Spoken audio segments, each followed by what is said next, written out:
Nous sommes à La Chapelle-sur-Erdre, à quelques jours du Cross National, en compagnie de Pierrick Vaillant. Alors Pierrick, tu es coureur sur route, coureur de trail, crossman, président de club, organisateur. C'est pas trop lourd tout ça à gérer? Non, ça va, je suis un salarié d'une grosse entreprise, donc j'essaie aussi de travailler un petit peu. Je suis aussi papa aussi, donc voilà. Alors Euh, parle-nous un petit peu de ce Cross National qui a lieu dans quelques jours. J-9, J-9, bah ouais, c'est l'effervescence un petit peu à l'intérieur du club et à l'intérieur et à toute l'organisation au niveau des partenaires. Euh, Effectivement, bah, tout ça, ça se met un petit peu en place. On arrive, les inscriptions commencent à rentrer, on est confiant. Moi, en tant que président, je m'affole toujours un petit peu en disant ah, ça va pas assez vite les inscriptions et pourtant, c'est très bien la semaine, c'est la folie et puis on va rentrer. J'espère plus de 2000 athlètes, il le faut parce que c'est comme ça. On doit faire une progression et puis comme on a fait une progression sur le club actuellement, puisqu'on est passé j'ai eu l'occasion de le répéter plusieurs fois, en 2008 à 250 athlètes, 2009 291 à cette même date et aujourd'hui on est à 325. Donc c'est un vrai bonheur de travailler avec ce club qui évolue et qui est dynamique de jour en jour. Alors, le cross de la Chapelle-sur-Erdre, c'est pas un cross nationalement reconnu, mais vous êtes quand même très très bien situé. Oui, je pense qu'on est bien situé, on est reconnu pour nos différentes valeurs, à savoir on vient au Croche de la Chapelle-sur-Erdre. Le slogan c'est on vient parce qu'on aime le site, on aime la ville, on aime les gens qui organisent ce cross et on aime toutes les courses et le public qui vient. Donc effectivement, on a une politique, une stratégie qui est basée plus sur le cœur, je dirais, en disant on vient parce qu'on n'aimait pas, avec tout le respect que j'ai pour d'autres organisations qui sont différentes, mais nous c'est comme ça, on vient parce qu'on aime comme ça. Ça ne nous empêche pas d'avoir un très très bon niveau interrégional, voire national, quoi. Voilà. Et au niveau du club, vous avez aussi une politique qui est assez intéressante, parce que vous avez des jeunes athlètes là, qui poussent, là, qui ont fait des très très belles places au France, à Niort cet été. C'est vrai. Alors on a une politique effectivement déjà d'ouverture où on accueille un petit peu tout public, un peu tout le monde peut venir.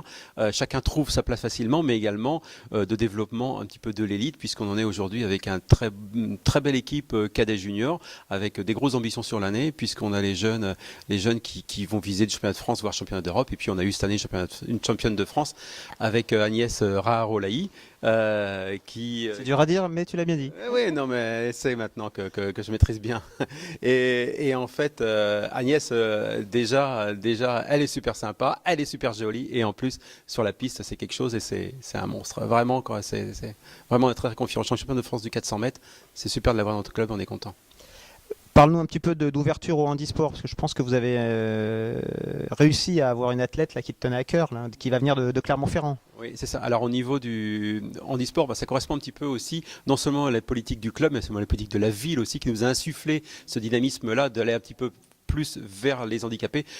Quel qu'il soit, c'est un petit peu délicat les handicapés parce qu'il y a différents types d'handicap, mais néanmoins, aujourd'hui, j'ai l'accord depuis hier soir pour que Nora Benenjema viendrait courir le cross et elle a un très très bon niveau. Elle va se mêler au peloton de tête et j'espère il y a encore deux trois conditions, à savoir il faut qu'on ait un interprète, quelqu'un qui parle le langage des signes pour l'aider un petit peu, mais je pense que ça va se faire. La mairie va nous soutenir dans l'idée, donc ça devrait pouvoir se faire très facilement. Sur le plateau élite, alors on sait que Karine Pasquier est sélectionnée, donc elle sera au Portugal hein, le même week-end. Qui est-ce qu'on annonce un petit peu chez les filles ou chez les hommes? Alors en plateau junior, on a déjà un très beau plateau junior. En cadet, on sait que ça va tourner parce que ça vient de partout. Je veux dire, l'an dernier, on avait quand même 89 clubs représentés, hein, qui venaient de Brest, de Niort, de Limoges, d'Orléans, de partout. Donc c'est vraiment un gros plateau.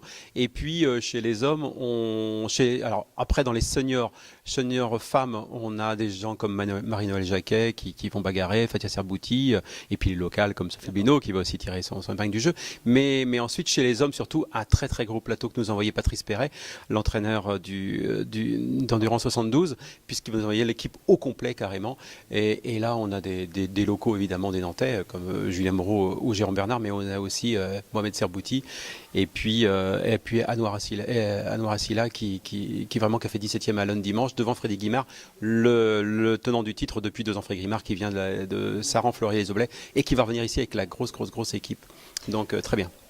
Et dans la foulée, les championnats départementaux. Mais alors là, ce sera de la routine après, quand on a organisé un cross national. Oui, championnats départementaux, 9 janvier sur le même site ici. Alors plateau un petit peu plus réduit puisqu'il n'y a que 9 courses, puisque c'est uniquement de cadets à vétérans. C'est uniquement les clubs du 44, 45 clubs représentés.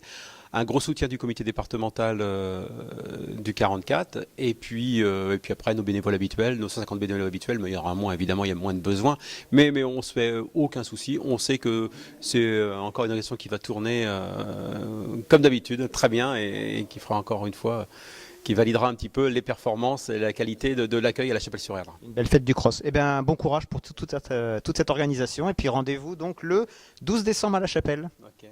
Merci. Merci.